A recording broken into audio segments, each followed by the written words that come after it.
Hello viewers, welcome to Newsweek South Asia, a program that talks about breeding of terrorism and its impact on South Asian nations. Let's begin with the headlines first. Taliban prohibit women from working for NGOs in Afghanistan. Indian security forces neutralize 4 Pak-backed terrorists in Jammu and Kashmir. And Tehreek-e Taliban Pakistan returns to violent ways in Pakistan poses bigger challenge to government. Let's begin the show. Over the past 12 months, human rights violations against women and girls have mounted steadily in Afghanistan. Despite that women would be allowed to exercise their rights within Sharia law, including the right to work and to study, the Taliban has systematically excluded women and girls from public life. The all-male interim government recently ordered all foreign and domestic non-governmental groups in Afghanistan to suspend employing women as some female employees didn't wear the Islamic headscarf correctly. A report. The Taliban regime has ordered yet another diktat that will push Afghan women into the dark ages again. The all-male interim government ordered all foreign and domestic non-governmental groups in Afghanistan to suspend employing women as some female employees didn't wear the Islamic headscarf correctly. The ban was the latest restrictive move by Afghanistan's rulers against women's rights and freedoms. The order came in a letter from Economy Minister Qari Din Muhammad Hanif, which said that any NGO found not complying with the order will have their operating license revoked in Afghanistan. In response to the decision, major international aid groups suspended their humanitarian programs in the country. Save the Children, Norwegian Refugee Council, CARE International and the International Rescue Committee have said they will wind up operations in Afghanistan. The first 3 NGOs stated in a joint statement that without their female staff, they would not have been able to assist millions of Afghans in need since August 2021. They added that without women, they could not successfully contact children, women, and men in Afghanistan who were in dire need. The Taliban have decreed that women are not allowed to work for international non-governmental organizations and national non-governmental organizations. As we have got 5,000 staff and community, including community volunteers in Afghanistan. Almost half of those are women. So essentially, if we were to keep working, we'd have to turn up for work tomorrow with half our workforce missing. But to have access to women and children, you need to have female health staff. And so if you don't have female health staff, you won't have access to those people. So essentially, it's just not possible for us to do our job if our female colleagues are not able to get out there. Criticizing the action, Western nations and international organizations expressed strong condemnation of the Taliban move.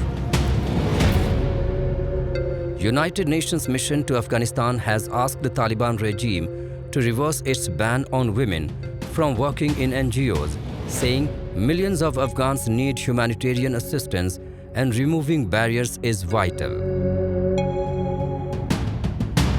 The Taliban claimed under its rule, this time women would be accorded every right within the confines of Sharia law. However, in the months that have followed, the de facto rulers have imposed harsh restrictions on women's education and their access to employment. In March, the Taliban broke their promise to reopen secondary schools for girls. 2 months later, women were forced to veil their faces as well as their hair.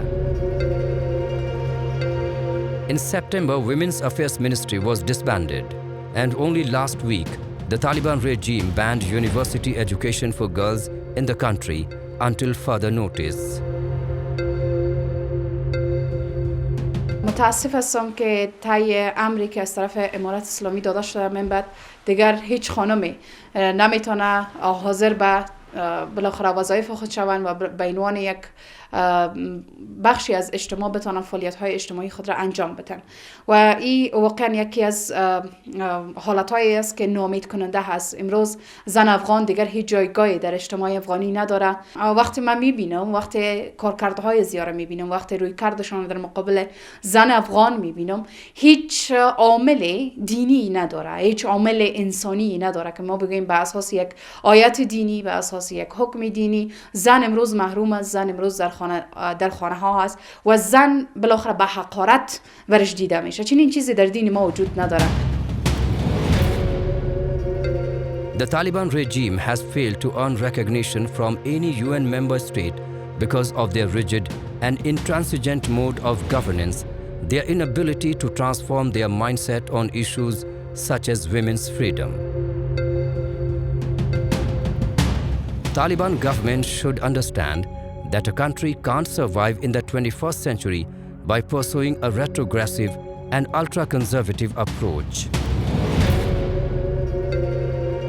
The eventual outcome of suppressing the freedom and creativity of women will be the erosion of Afghan society. Banning women's movements, curtailing all their freedom, health and education will augment frustration and anger among Afghan women. In turn, the wrong message will be delivered to the world that the Afghan people are socially backward and can never live a normal life.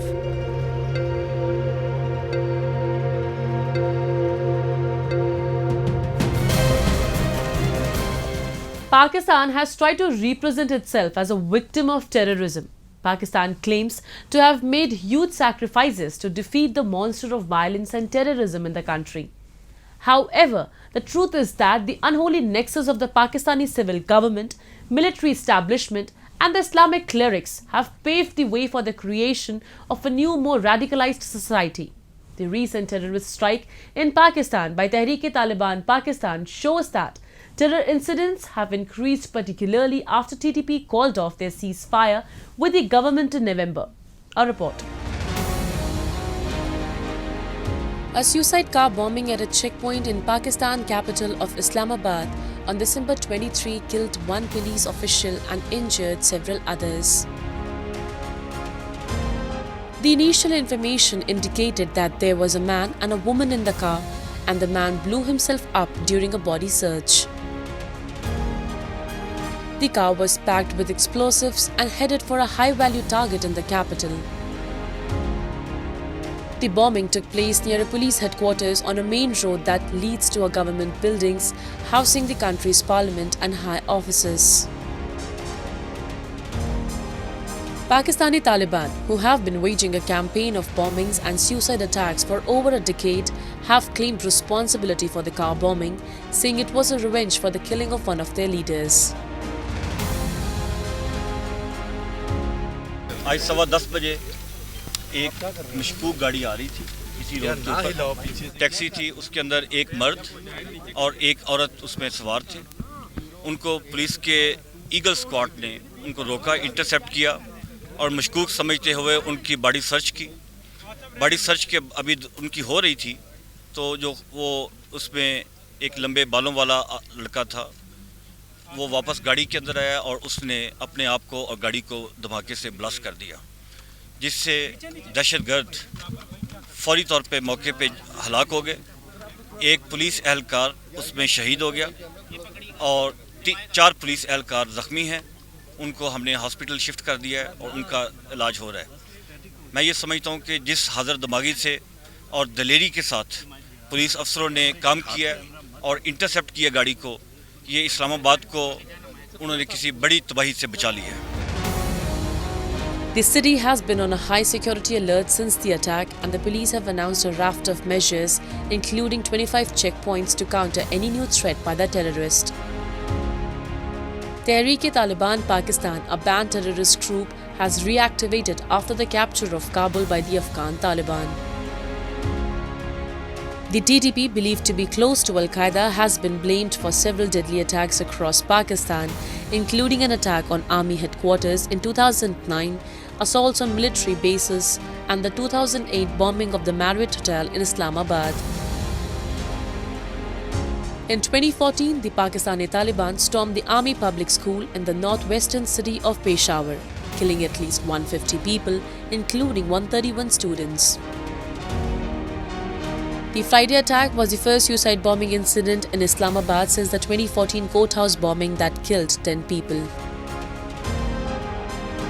यहाँ eaten 4 में रहता हूँ, यही 7 घर है हमारा। तो सुबह 11:15 बजे ब्लास्ट हुआ था, बहुत ज़ोरदार धमाका हुआ था। हमने तो सोचा कि ट्रांसफार्मर ये फट गया ना, बिजली भी बंद हो गया था। तो जब बाहर आए तो टैक्सी था, उस पर आग जल रही थी, पुलिस वाले भी थे। तो गोश्त बिखरे हुए थे रोड पे, बॉडी पड़े हुए थे। Pakistan has lost thousands of lives in the country, but still the country has not changed its strategy.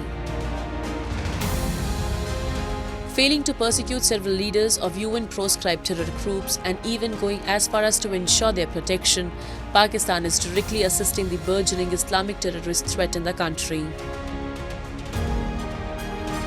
Pakistan has long failed to take appropriate action to combat terrorism within and outside of the country.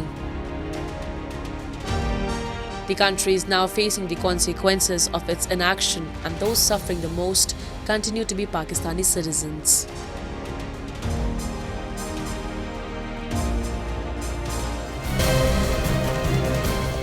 Let us now turn our attention to India's Jammu and Kashmir, where the security forces have now started a number of operations to dismantle the network of Pakistan-backed terrorism.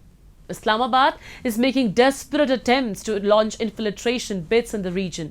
However, Indian Army, with the help of Jammu and Kashmir Police, is putting an end to these terrorists with a commitment to upholding peace and tranquility in the area. Recently, security forces neutralized 4 Pak-backed terrorists in Sidra area on the outskirts of Jammu city. According to officials, 4 terrorists were travelling in a truck from Punjab after infiltrating from Pakistan. A report. The neighboring country of Pakistan and its proxies have made repeated attempts to disturb the peace in Jammu and Kashmir region. Terrorists are being given funds and training so they may sneak into Jammu and Kashmir and assault security personnel and locals in the region. However, Indian security forces consistently thwart infiltration attempts and eliminate terrorists in Jammu and Kashmir, putting a stop to Islamabad's nefarious efforts. In the latest, on December 28, security forces neutralized 4 Pak-backed terrorists in the Sidra area on the outskirts of Jammu city. According to officials, 4 terrorists were traveling in a truck from Punjab after infiltrating from Pakistan. The encounter broke out around 7:25 in the morning when a team of the police and army, already on high alert due to Republic Day, tried to stop the truck at the Sidra intersection near Tawi Bridge on the Jammu-Srinagar National Highway. When security personnel began to search the truck, ultras hiding with AK rifles started firing and an encounter ensued. Both the police and army sent reinforcements, including para-SF commandos, along with their dog squad, to eliminate the terrorists.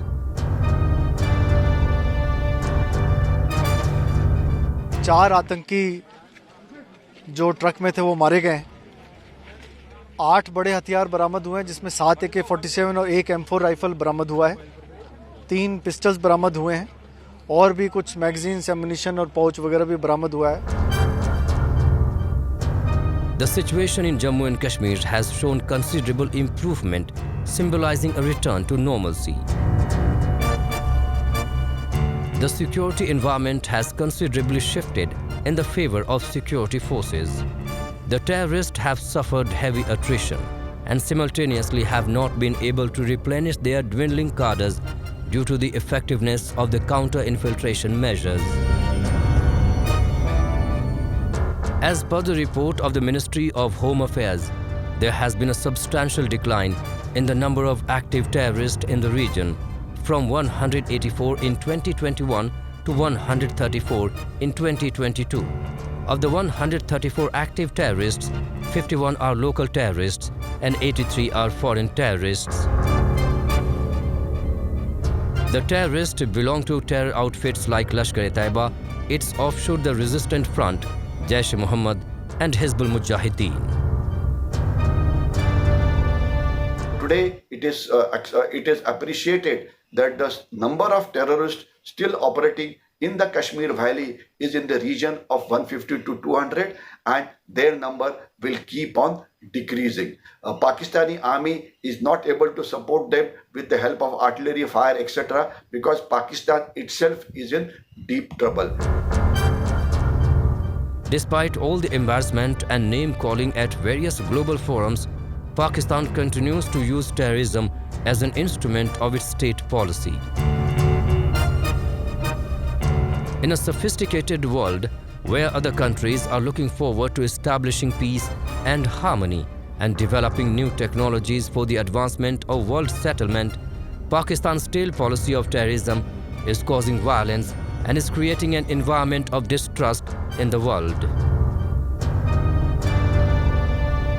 Residents settled near the border areas are living in constant fear due to frequent firing along the border from the Pakistani side. Pakistani army generals, who are the real masterminds behind the most of the terrorism across the globe, believe that the world won't notice their devious plans. But to their surprise, not only all of their diabolic activities are being monitored, but being given a befitting reply by the Indian forces.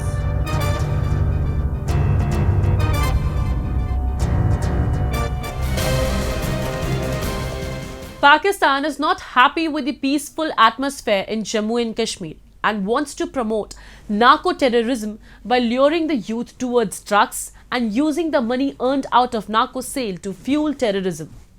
The drones are being sent from across the border to airdrop narcotics and weapons. The continuous flow of narcotics, especially heroin, from across the border in recent years is posing serious challenge to security forces in Kashmir.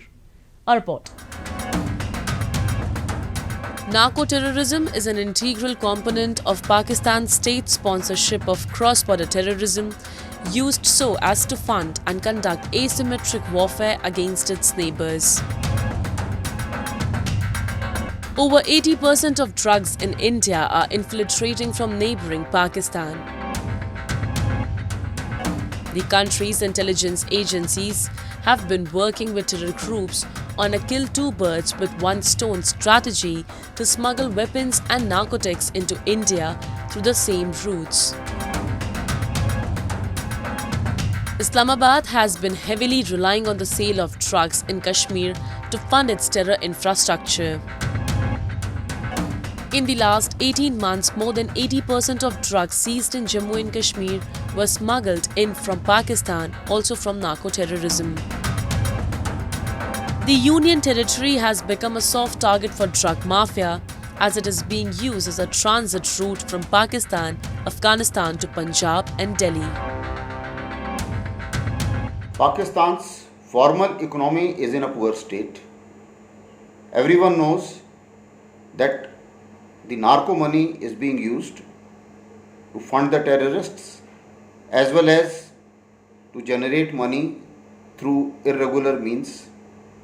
And therefore, with Haqqanis in the government in Afghanistan, Pakistan finds that this is a lucrative trade, and therefore the drug cartels are trying every possible means to send the narcotics into India and create a market and also spoil the new generation.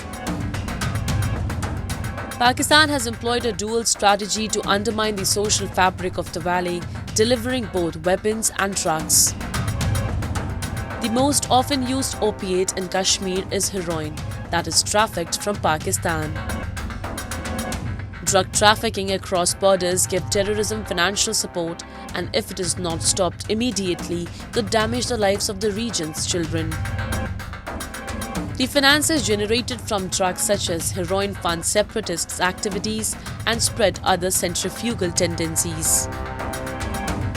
Terror modules that have been busted in the recent past by security agencies show a more significant challenge to society and security.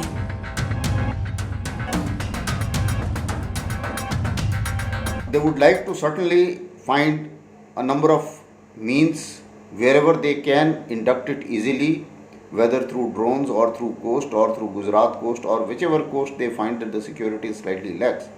And therefore, I think they will exploit all possible means to induct narcotics into India. We have to be careful, and we need to strengthen our border surveillance, intelligence, as well as the technological resources to check these trade of narcotics. The nexus between drug traffickers, criminal networks and terrorists are potent threat.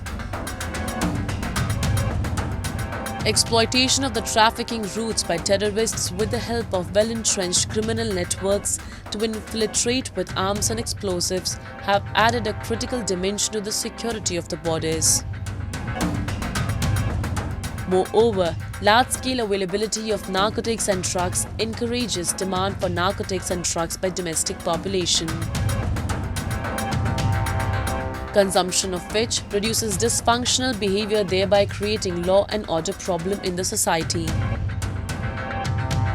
Therefore, India needs to adopt a comprehensive approach to tackle this challenge.